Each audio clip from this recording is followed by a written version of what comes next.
I'm here today with Lamar Hardwick, also known as the Autism Pastor. Lamar is the author of a new book titled Disability in the Church, A Vision for Diversity and Inclusion from InterVarsity Press. He's the lead pastor at Tri-Cities Church in East Point, Georgia, and the author of several previous books, including Epic Church and the best-selling I Am Strong, The Life and Journey of an Autistic Pastor.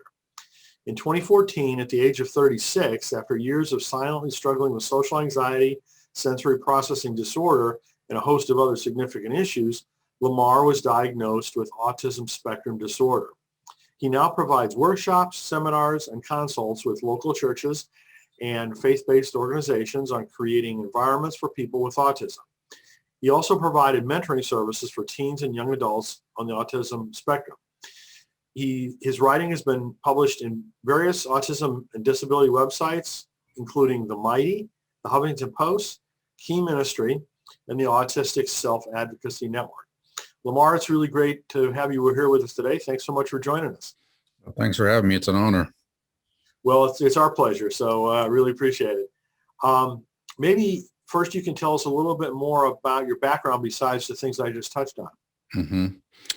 Yeah, so I guess maybe some highlights of my background. I was raised in a military family. My father spent, over 20 years, I think somewhere close to 25 years in the military. And I share that with people because they often ask, how is it possible that I got diagnosed so late in life? One of the issues that my therapist that diagnosed me believes that contributes to that is the fact that as a military family, we moved just about every 3 years. So most people didn't expect me to adjust well. And so, being a part of the military is a big part of that. I also share that because, it taught me at an early age to give my life to something greater than myself. So the fact that my dad was a military man and also a minister was very much an impression on why I do the things I do today, because we learned at an early age that life was bigger than us and there are other people depending on us to serve. I guess the audience should also know I'm married. My wife and I, Isabella, have been married for 20 years. We have 3 beautiful boys, ages one soon to be 16. Our middle child will be 13 in October, and our youngest turns 8 today. So happy birthday, Miles. Yes, happy birthday. Yeah, so he's 8 today. As you said, I'm a lead pastor. I've been in ministry since my early 20s. And so I was actually in ministry before I was diagnosed. But being diagnosed helped me to understand why I had such a difficult time trying to find a place to fit into the church world, into ministry. But as you said, I was in 2014, so I was 36 at the time. And that came as a result of a lifelong struggle, but not really having the language to describe what I had always struggled with, up until I ran into what I call the proverbial wall when I was transitioning into the lead pastor role at a church that I formerly pastored. And I really ran into a really, really difficult time.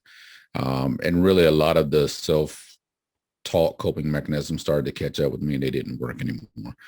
And so I finally asked my wife to help me after I did about a year of my own investigation, just listening to what people were saying, things that I heard my whole life, but people having interactions with me that obviously didn't go well, but I was all the more aloof to why they didn't go well.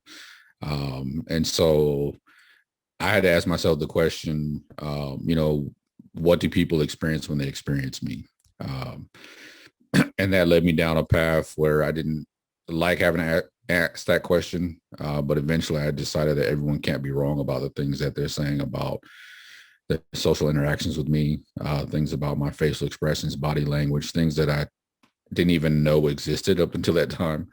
And so after about a year of doing my own investigation, I finally got the courage to tell my wife that I think I know what's going on. I think I know what some of our communication challenges are. And so she helped me to find someone that officially diagnosed me on the autism spectrum in 2014. Wow. Well, that had to be tough to figure that out on your own. Yeah. And like I said, probably around the age of 7 or 8, I started to realize there were differences between me and the other children. I took things very literal. I would hear other kids say that I sound like a robot, or in those days it was Transformers were the deal, because my voice didn't intonate very much. And so, kids would say things, and after a while you learn to deny, defend, deflect, so that you don't get bullied. And I just carried that all the way into adulthood. But then realized that, I've been hearing this my whole life. People are experiencing interactions with me that are much different than what I think they are. And so everybody can't be wrong. Even though I don't enjoy some of the things that were being said, but what I realized that people were making objective observations about interactions with me. So I decided to dig into that a little bit further. Wow. Well, good for you for figuring it all out and, doing something about it. Yeah, it was tough. It was difficult, but at the point where it was at, it became necessary. I couldn't use any of the strategies that I had taught myself. They weren't working anymore. So I needed help. Wow. Well, tell us a little bit about the previous books that you've written before the new one that just came out. Yeah. So prior to this most recent book, I've written 2 books. One is, I started with Epic Church, and really it's just a rewrite of a version of my dissertation for my Doctor of Ministry program. And so with that book, I just did research on leadership transitions in churches and other organizations, and figuring out how to leverage those leadership vacancies to make the organization stronger. And so it's actually written during the time that I was actually being considered to be the lead pastor of my former church. So I was actually able to do research on that whole thing, to see, how can we actually make this church stronger, and come up with some 5 steps basically, that I felt like, after doing months of research, surveying not just our church, but other churches, leaders, and figuring out that, when there are leadership vacancies, that's actually the best time to assess the health of the organization and to make tweaks, because when there is no quote unquote leader, you actually find out how strong the organization really is and what the culture really is, not what we say it is. And so we took that research and turned that into not just my dissertation, but a year or 2 later, I turned it into a book. And then the other book was written after I was diagnosed in 2014. In 2015, I disclosed my diagnosis to my former church, and eventually to the world. I had started writing and blogging, and it began to get more popular.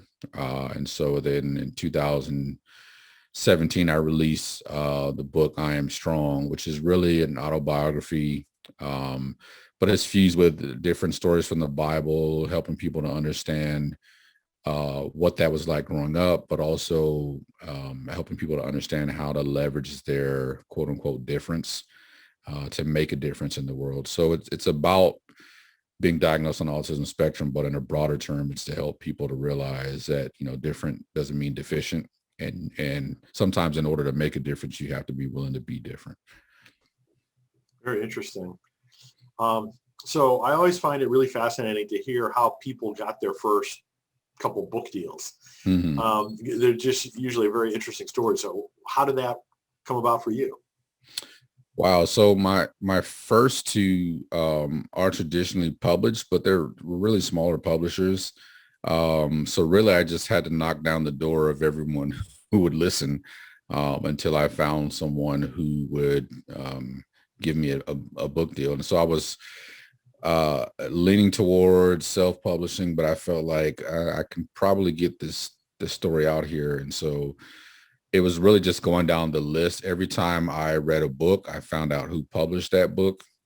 And then I did research on that publisher, and I did my own research on how to do query letters and I did a lot of that work on my own because I didn't have an agent or anything like that. And so the first two, really, I wrote I Am Strong probably 2015, 2016. And it took me probably a year to 18 months to find someone. So it was already fully written by the time I got the publisher that would sign on and do it. And sort of the same with Epic Church. That one was a little bit easier. Um, but with InterVarsity Press, that was a entirely different experience. By that time, I had been speaking at disability ministry conferences, and I made some connections, particularly with the people at Key Ministry, who I'm a writer for them. And one of the talks that I did at the first or second conference that I spoke at for them seemed to really resonate with people. It was about disability and diversity. And so I actually made a connection with someone there who at the time worked for them, who after the conference introduced me to my now agent, Karen, with Credo Communications. And from there. Oh, sure. Yeah. I know Karen really well. Yeah, she's great. And so from there, we just went to work on the proposal. They loved the idea of writing the book about disability and diversity. And so from there, we shopped it around, and Karen did a great job. And from the beginning, she thought InterVarsity would be the best home for this book, seeing their commitment to, social justice issues and authors of color. But also it was a lane that there are not many voices of color talking about disability ministry or disability theology. So she thought that was from the beginning a good place. So we shopped it around to other places, but we ended up landing with InterVarsity Press, which it's been a joy to work with them. Excellent. Excellent. Yeah. Yeah. And I know a lot of the folks at IVP well have a great respect for what they've done. Mm-hmm. And Karen that Lamar was referring to is Karen Newmeyer from Credo Communications. Yes. Spoken at several of our conferences as well. Yeah. So what was the motivation for you to create this particular book, the new one, the Disability in the Church, A Vision for Diversity and Inclusion? Yeah, I as I stated, I was starting to do a lot of speaking at conferences. After a few years of writing online, then being asked to write for the Key Ministry team, and I was writing for a couple of other places. I wrote a pretty popular article in Christianity Today about this subject back in 2017. And so one of the things that prompted this was, one, the talk that I gave about disability and diversity. It had such a great response by the people who were attending, but also those who were online at the time who were watching. But then also I noticed in my traveling that I would get great people who would come to my table. They were empowered by the conference. They were enthusiastic, but after about 2 years of doing this conference circuit at different conferences, I found that I never ran into any pastors or church leaders. Most of the people who were coming to these conferences were lay leaders or volunteers, and they had all the passion and they were ready to try to make the churches more inclusive. But as a pastor, I knew that nothing really happens in the church that's not important to the pastor and the leaders. Yeah, of course. And so I realized that I wanted to write a book that spoke to pastors, but it was also accessible to volunteers, families, and lay leaders so that they can have an intelligent, strong conversation with the leadership of the church to help them understand how important this is. But then also there were very few, if not any, that were talking about disability in the context of diversity. And so, as our culture was pushing towards diversity, mostly racial and ethnic, our churches were doing the same, and they should. But I thought that was the missing piece, because the largest minority group in the world is persons with disabilities. And so I felt like if we're going to have that conversation, we need to zoom out a little bit and talk about what is a grossly underrepresented population in faith communities, and that's the disability community. So I wanted to talk about that and tie that all together, and then give some ways that the church can do better. Well, good for you. Good for you. I think it is an area that is being raised in awareness, is my sense, in people's minds, that, it's been overlooked for a long time. And, just what little I've heard, it seems like churches are coming to a realization that they need to do more in this area. Yeah, and one of the things I talk about in the book is that historically, and I'll just speak about the church in the West, primarily, the U.S. and Canada. We historically haven't done a very good job at that, especially in the West. When a good example of that is the 1990 ADA, Americans with Disabilities Act.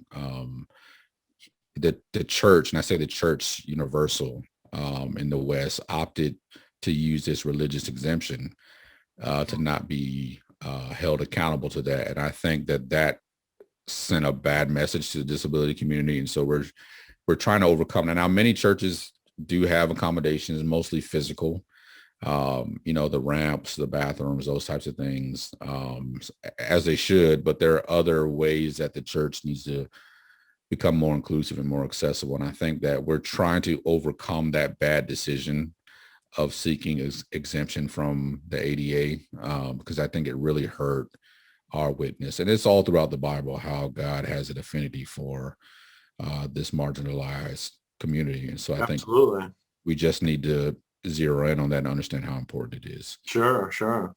Wow. So what would you say is the number one message that you hope people take away from your book? I would say that the number one message is that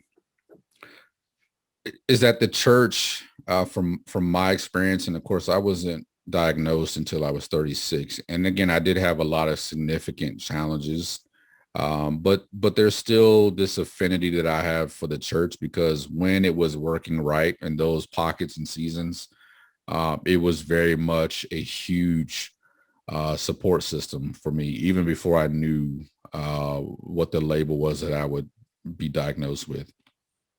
So what I realized is if the church, when it's clicking on all cylinders and it's working right, is a huge support system to me, I can imagine how big of a support system it could be for others. And even, throughout my time on social media and eventually changing my social media handles to Autism Pastor, which, by the way, was a term that someone coined for me. I didn't come up with that myself. Is that right? Wow. Yeah, I had a woman who early on in my writing, because I would get so many messages from the autism community, many of them who didn't have a church.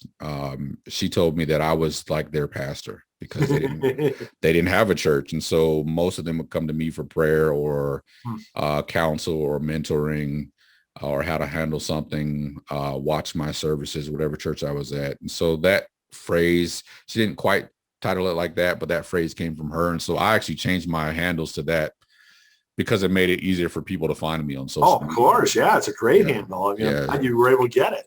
Yeah. So when someone needed to ask a question, they knew how to find me by just searching Autism Pastor. Yeah, of course. But messages like that from her and literally dozens and hundreds of others let me know that the disability community loves the church and they desperately want to be a part of the church.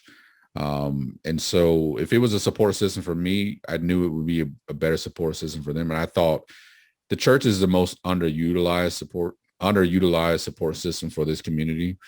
And so I think that's the biggest message of the book is that, hey, church, we can be such a great support system to this often marginalized community. And, if we're able to understand these issues a little bit better, I think that we can really, really do well at helping some of the, persons with disabilities and their families reach their fullest potential. And every other organization is really doing a great job in supporting them. And I think that the church should up her game and be that support system that it should be. Well, it sounds like you really found your calling, quite honestly.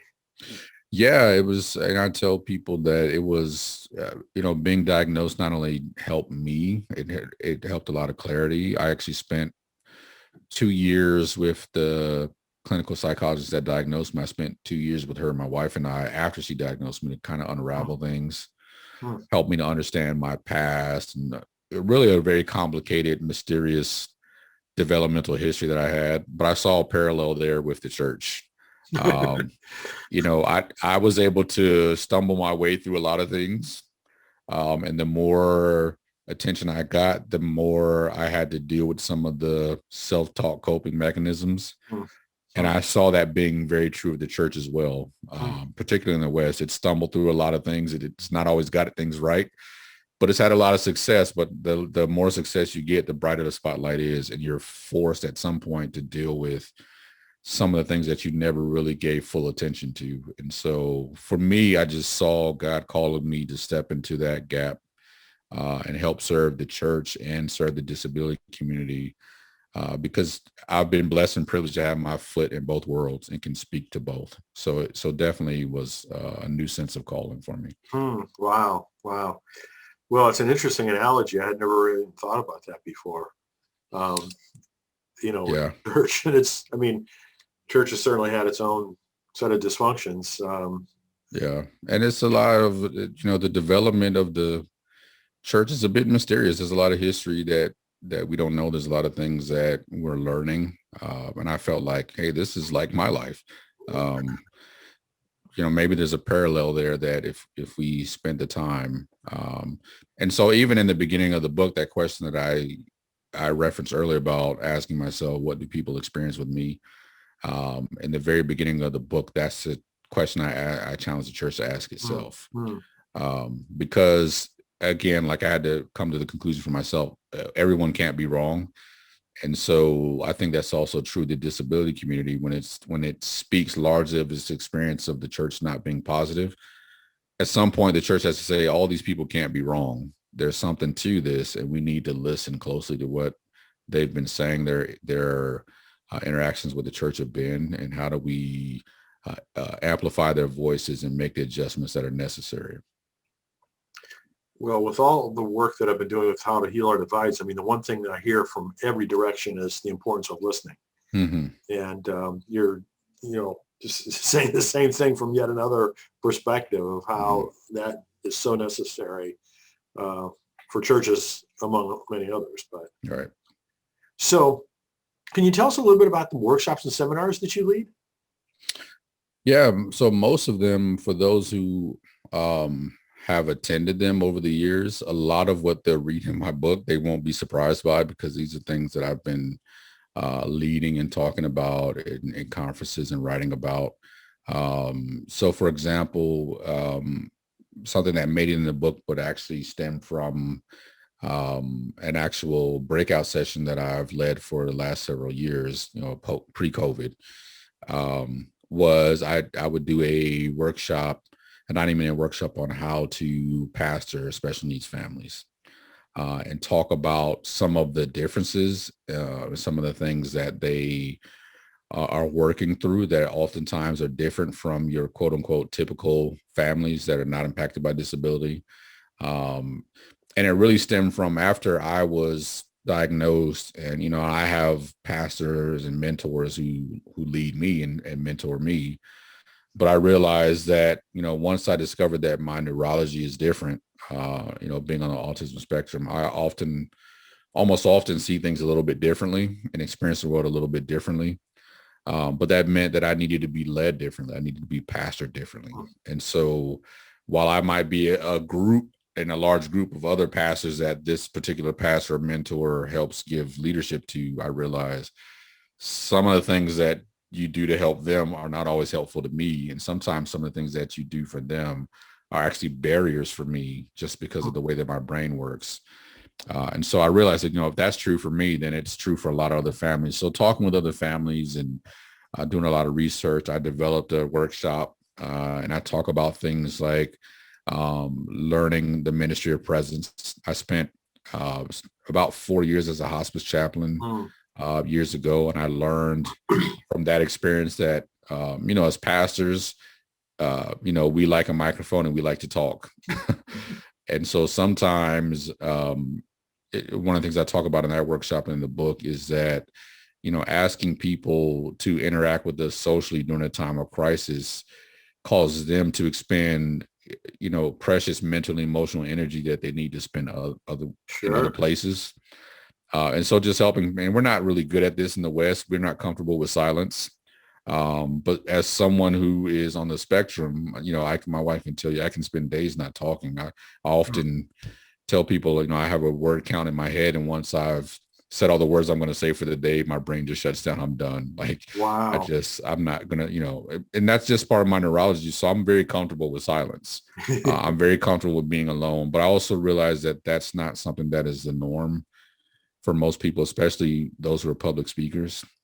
So just teaching tips like that, I actually have a large section there on how to handle grief, because the persons who are walking through this land of disability are often walking through grief. And so I do a lot of parallels, especially in that section with Psalm 23 and how David talks about how God shepherded him.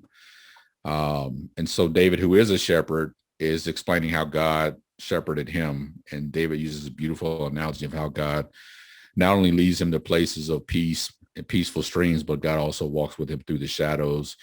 But what's amazing about that is that God doesn't have a speaking role in that. God never says a word, but yet David is profoundly aware of God's presence. And so how do we take that and understand how to pastor families who are impacted by disability? How do we change the pace of how we do church? Because often the pace that they live life is much different. But also understanding, one of the points I make in the workshop and in the book is that when David shows up to fight Goliath, he lets us in on something that I don't even think his family knew, that he talks about having to fight lions and bears. And so I make an analogy that a lot of persons with disabilities and their families are fighting battles that we often have no knowledge of. And so the church needs to be a place of peace. And so sometimes our programs and our structure and our pace just adds to the battles that they have to fight. And one of the things I don't want for them as we try to pastor them is to put them in a place where they have to fight another battle, because they might have been fighting battles with doctors and insurance and teachers doing IEPs and those types of things. The last place they need to go and have to fight another battle is the church. So we need to learn how to shepherd them differently, not because they're deficient, but just they have different sets of needs. So that's one workshop that I've done over the years that also made it into the book. Wow. So were you able to convert any of your workshops to be online during the pandemic? I have not. A lot of the focus has been, really, really pushing the book. So a lot of that has come out in the interviews and the discussions and some of the guest articles I've been asked to write. And then, I started my own podcast last year. And so what I've done is I personally started a book club that I had people sign up for. And then I record those. So we've talked through each chapter. So you kind of get the workshop as I'm discussing the chapter. Yeah. You think you'll go back to start doing them in person again once things open up? Oh, yes. 2022 is already booking up with me. There's a couple that I do every year. I talked about the workshop for Key Ministry, which we did it online this year. And there's other conferences, some that I do every year. And then there's a lot of new ones that are opening up, both inside the church and outside the church. I have a great relationship with the Center for Autism and Related Disorders in Florida. So I do work with a lot of the universities there. So during the summer, I've been doing a lot of Zoom conferencing with them, consulting. But a lot of that is starting to open back up, as things are starting to taper off with the pandemic. So I anticipate next year be a busy travel year. Yeah. So if churches or individuals like to get involved, with your work, what would you suggest? I think probably if you're looking to just get more information, the best way would be to go to my website, which is autismpastor.com. And you can find a lot of the information I talk about, as we've discussed, all my books, my blogs, even links to articles I've written for other places. But then you can also find some of the organizations that I work closely with. I mentioned Key Ministry. Another great organization that does work in this area is called the Banquet Network out of the Maryland, D.C. area. I've done some work with them. And so those are great places to start if you're looking to try to at least have the discussion about making your church more inclusive to persons with disabilities and their families. Those are two great places. Well, three great places. My website, Key Ministry, Banquet Network. And then I tell people I'm not hard to find by design. And so I usually get people emailing or inboxing me on whatever social media platform they find me on, just for some advice and consultation, telling them how to get started. And then, of course, the book is always a great way, particularly as you get to the back end of the book. I give some really practical tools on how to get started on this type of work. Very cool. Very cool. So I have to ask any author, do you have any plans you can talk about yet about any future books?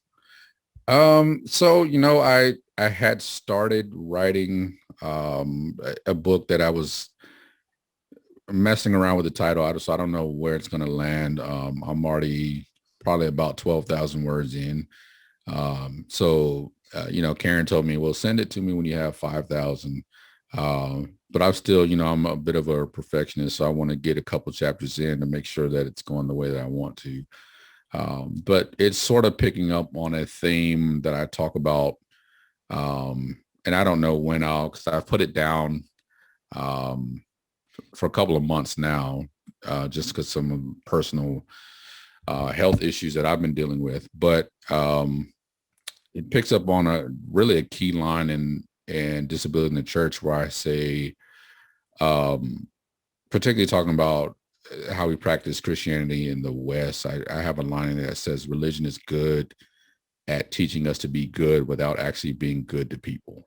And so the whole premise of the next work is exploring that and where that came from, and how we try to create this perception of being good without the obligation of actually being good to other people, and all the ways that shows up and how we interact with one another.